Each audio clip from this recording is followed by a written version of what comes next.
Bonjour, bonjour. Je vous salue dans le précieux nom de notre Seigneur Sauveur, le Seigneur Jésus-Christ.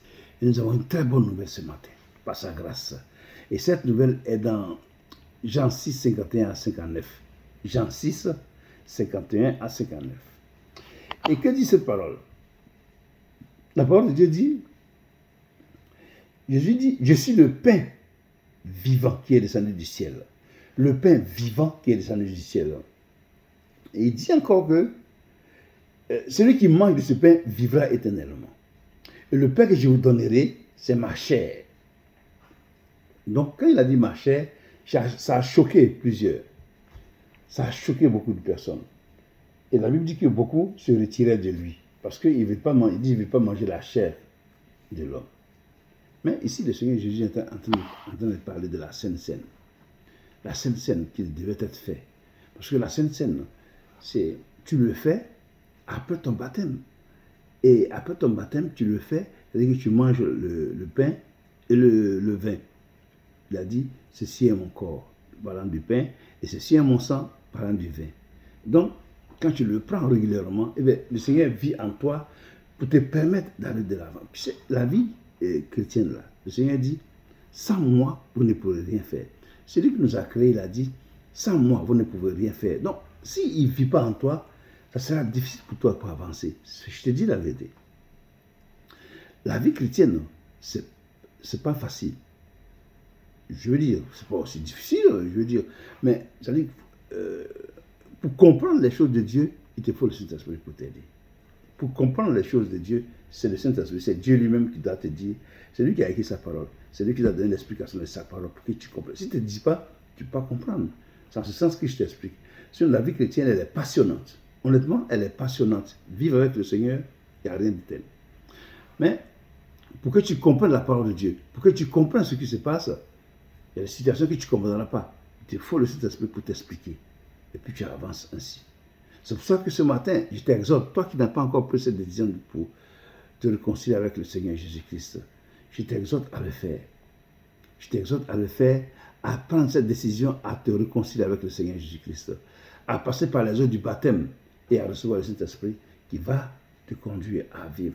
Et régulièrement, à prendre la Sainte Seine. Tu vois, non? Lorsqu'il a dit, celui qui mange ma chair et qui boit mon sang a la vie éternelle, et je le ressusciterai au dernier jour. Car ma chair est vraiment une nourriture et mon sang est vraiment un breuvage. Tu vois. Donc, régulièrement, tu prends la Sainte Seine en marchant selon la parole de Dieu. Il va t'aider. Tu vas y arriver. Tu vas y arriver.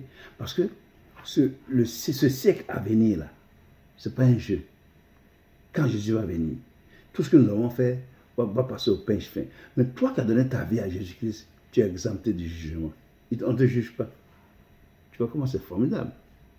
Tu vois. Donc, donne ta vie à Jésus-Christ. Il a dit que quand il viendra, il va mettre les brebis à sa droite et puis les boucs à sa gauche. Il va trier. Et quand il va venir trier là, toi qui es son fils, tu seras à sa droite. Et puis tu vas prendre l'héritage du paradis. Tu vois. Donc, ce matin, je t'exhorte à te réconcilier avec ton Créateur. Parce qu'un moment va venir où cette parole, cette grâce que Dieu nous donne d'écouter sa parole tous les matins, ça va s'arrêter. Oui, ça va s'arrêter. Et comment tu vas faire?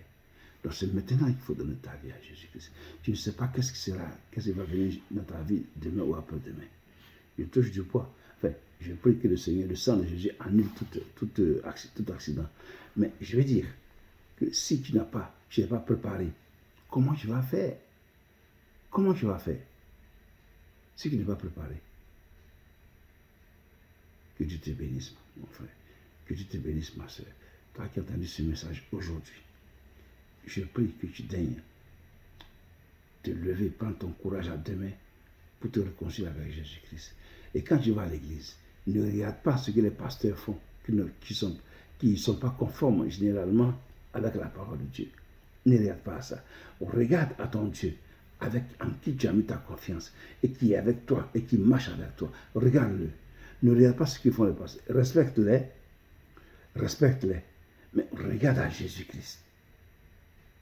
C'est lui ton guide, c'est lui ton sauveur. Ce n'est pas un pasteur qui est ton sauveur. Que Dieu te bénisse abondamment. Au nom de Jésus.